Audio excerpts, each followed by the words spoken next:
Hello friends, नमस्कार। स्वागत है आपका मेरे यूट्यूब चैनल में। आज की इस वीडियो में हम टॉप 10 करंट अफेयर्स के क्वेश्चनों के बारे में चर्चा करेंगे जो परीक्षा की दृष्टि से बहुत ही इम्पोर्टेंट है। चलिए वीडियो को स्टार्ट करते हैं। सबसे पहला क्वेश्चन है, हाल ही में सूचना एवं प्रसारण मंत्रालय ने ऑनलाइन लघु फिल्म प्रतियोगिता के तहत किस देशभक्ति फिल्म को प्रथम पुरस्कार प्रदान किया है? इसका राइट आंसर है ऑप्शन नंबर ए, MI को। अब हम बात करते हैं सूचना एवं प्रसारण मंत्रालय के मंत्री कौन है? प्रकाश जावड़ेकर इसका मंत्री है। जो सेकंड स्थान जो प्राप्त किया था वो है अब इंडिया बनेगा भारत, और जो तीसरा स्थान प्राप्त किया था वो है 10 रुपीज ने। जो MI ने प्रथम स्थान प्राप्त किया था इसका लेखक है अभिजीत पॉल। इसका लेखक कौन है? अभिजीत पॉल। अब इंडिया बनेगा भारत, इसका लेखक कौन है? देबोज संजीव इसका लेखक है। जो 10 रुपीज जो मूवी है इसका लेखक कौन है? युवराज गोकुल इसका लेखक है। इसके बाद में हम बात करते हैं जो ये प्रतियोगिता है, लघु फिल्म प्रतियोगिता है, ये शुरुआत कब होती है? 14 जुलाई 2020 को इसकी शुरुआत होती है और ये कब तक चलती है? 7 अगस्त 2020 तक चलती है। और 7 अगस्त को हम एक दिवस मनाते हैं जिसका नाम है हैंडीक्राफ्ट डे। 7 अगस्त को कौन सा दिवस मनाते हैं? Handicraft day. और यह प्रतियोगिता जो लघु फिल्म प्रतियोगिता है यह किसके द्वारा करवाई जाती है? NDFC के।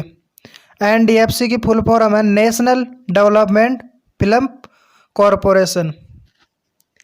इसका मुख्यालय कहाँ पर है? मुंबई में। और स्थापना कब होती है? 1975 में इसकी स्थापना होती है। इसके बाद में हम बात करते हैं क्वेश्चन नंबर 2 की। हाल ही में केंद्रीय स्वास्थ्य एवं परिवार कल्याण मंत्री डॉक्टर हर्षवर्धन ने कोरोना के संबंध में समझ विकसित करने के लिए कौन सी गेम लॉन्च की है? इसका राइट आंसर है option number B, the corona fighters. इसका उद्देश्य क्या है? जो बच्चे होते हैं वह खेल खेल में कोविड-19 की सावधानियों बरतना सीख सकें, यह इसका उद्देश्य है। जो केंद्रीय स्वास्थ्य एवं परिवार कल्याण मंत्री जो डॉक्टर हर्षवर्धन है, ये WHO के कार्यकारी अध्यक्ष भी है। WHO की फुल फॉर्म है वर्ल्ड हेल्थ ऑर्गेनाइजेशन। इसके बाद में हम बात करते हैं क्वेश्चन नंबर 3 की। हाल ही में श्रम ब्यूरो का लोगो लॉन्च किया गया है, इस ब्यूरो के संबंध में सत्य कथन है। इसका राइट आंसर है ऑप्शन नंबर ए, श्रम ब्यूरो की स्थापना कॉस्ट ऑफ लिविंग निदेशालय के रूप में की गई थी। अब हम बात करते हैं यह लॉन्च किसने की थी? श्रम लोगो ब्यूरो लॉन्च किसने किया था? श्रम व रोजगार मंत्रालय ने इसको लॉन्च किया था। श्रम व रोजगार मंत्रालय का मंत्री कौन है? संतोष गंगवार इसका मंत्री है। और इसकी स्थापना कब होती है? किसकी? श्रम ब्यूरो की स्थापना कब होती है? सर्वप्रथम 1941 में। किसके रूप में? कॉस्ट ऑफ निर्देशालय के रूप में। और श्रम ब्यूरो कब बनता है? 1946 में श्रम ब्यूरो बनता है। अब इसमें लोगो की बात करते हैं हम। इस लोगो में 3 कलर दिखाए गए हैं। सबसे पहला कलर है ब्लू कलर, जो किसको इंडिकेट करता है? मेहनत करने वालों को इंडिकेट करता है। दूसरा है जो ये ग्राफ दर्शाया गया है तिरंगे के रंग का जो ग्राफ दर्शाया गया है, ये किसको इंडिकेट करता है? डाटा के उतार चढ़ाव को। किसको इंडिकेट करता है?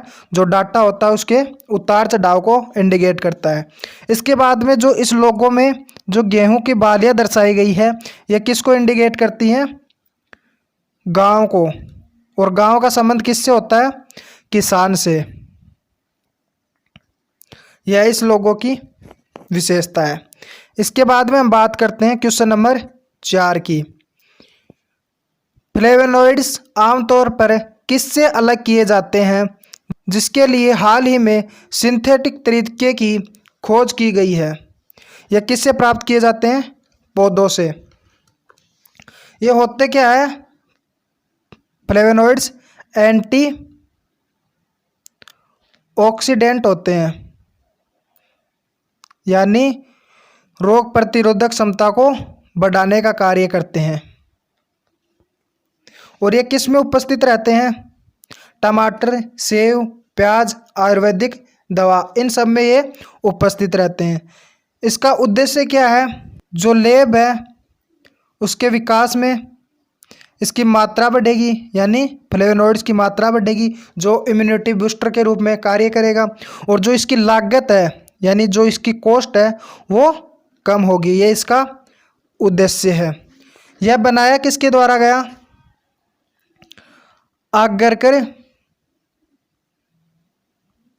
आगरकर रिसर्च इंस्टीट्यूट,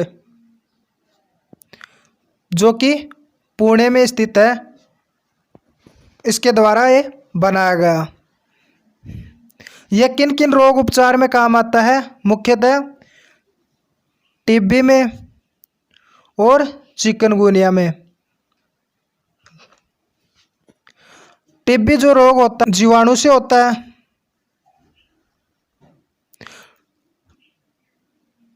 टीबी की फुल फॉर्म ट्यूबरकुलोसिस। और चिकनगुनिया जो रोग है वह वायरस द्वारा होता है। इसके बाद में हम बात करते हैं क्वेश्चन नंबर 5 की। हाल ही में कोच्चि और तूतुकुड़ी से किस देश की राजधानी को सीधे जलपोत सेवा से जोड़ने के लिए कार्य किया जाता है? इसका राइट आंसर है ऑप्शन नंबर बी, मालदीव को। ये कोच्चि है। अब हम बात करते हैं कोच्चि की। ये कोच्चि कहाँ पर स्थित है? केरल में। कोच्चि कहाँ पर स्थित है? केरल में। और मालदीव की राजधानी क्या है? माले। मालदीव की राजधानी क्या है? माले। और जो कोच्चि है इसको अरब सागर की रानी भी कहा जाता है। क्या कहा जाता है? अरब सागर की रानी भी कहा जाता है। इसके बाद में हम बात करते हैं तूतुकुड़ी की। यह कहाँ पर स्थित है? तमिलनाडु में। तूतुकुड़ी कहाँ पर स्थित है? तमिलनाडु में। जुड़ती कब है? सितंबर 2020 तक जुड़ेगी। इसके बाद में हम बात करते हैं क्वेश्चन नंबर 6 की। हाल ही में किस टेक कंपनी से सर्चिंग ऐप कोरोमा जॉब्स भारत में लॉन्च की गई है? इसका राइट आंसर है गूगल। इसका उद्देश्य क्या है?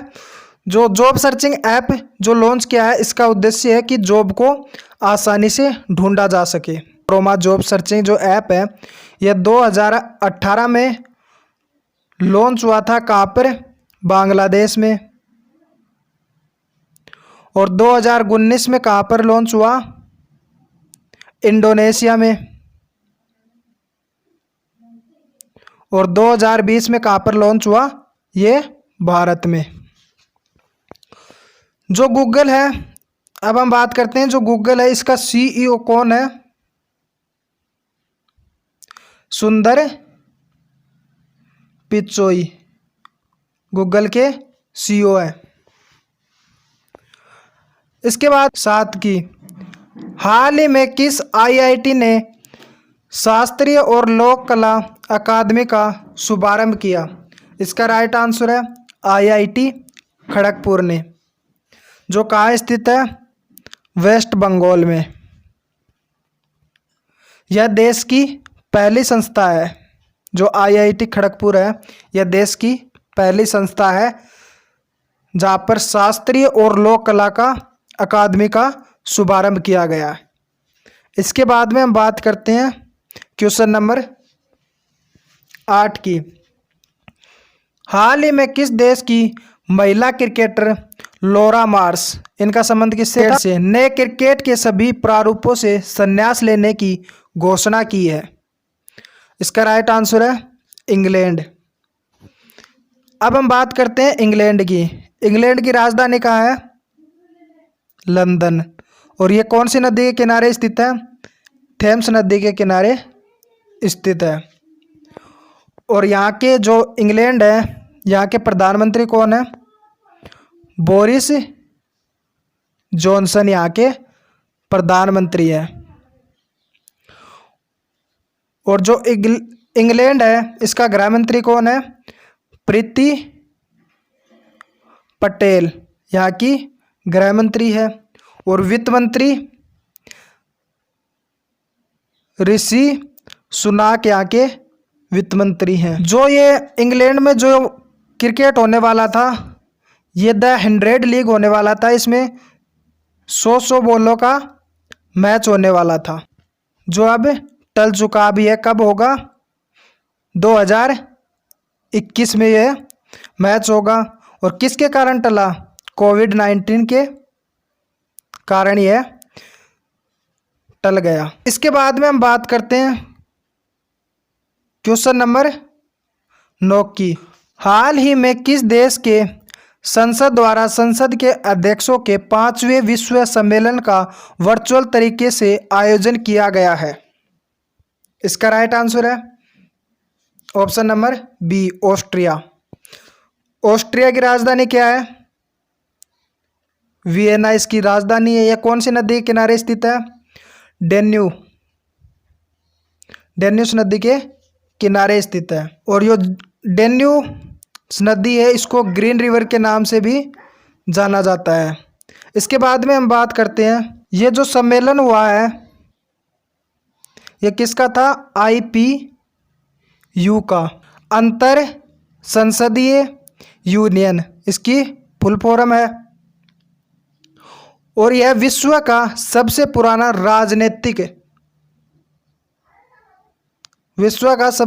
राजनीतिक संगठन है। और भारत की तरफ से इस अध्यक्ष में कौन गए थे? ओम बिड़ला। कौन गए थे? ओम बिड़ला अध्यक्ष के रूप में भारत की तरफ से गए थे। इसकी थीम क्या है? इस सम्मेलन की थीम क्या है? शांति और सतत विकास इसकी थीम है। और इसकी स्थापना कब हुई? जो IPU है, इसकी स्थापना कब हुई?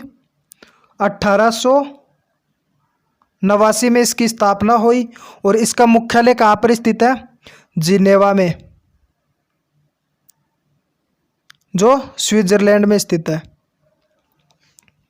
इसके बाद में हम बात करते हैं क्वेश्चन नंबर 10 की। हाल ही में लिपुलेख क्षेत्र पुनः सुर्खियों में रहा है। इस क्षेत्र के संबंध में सत्य कथन है। इसका राइट आंसर है ऑप्शन नंबर डी, सभी कथन सत्य हैं। श्रद्धालु यहीं से होकर कैलाश मानसरोवर की यात्रा पर जाते हैं, बिल्कुल सही है।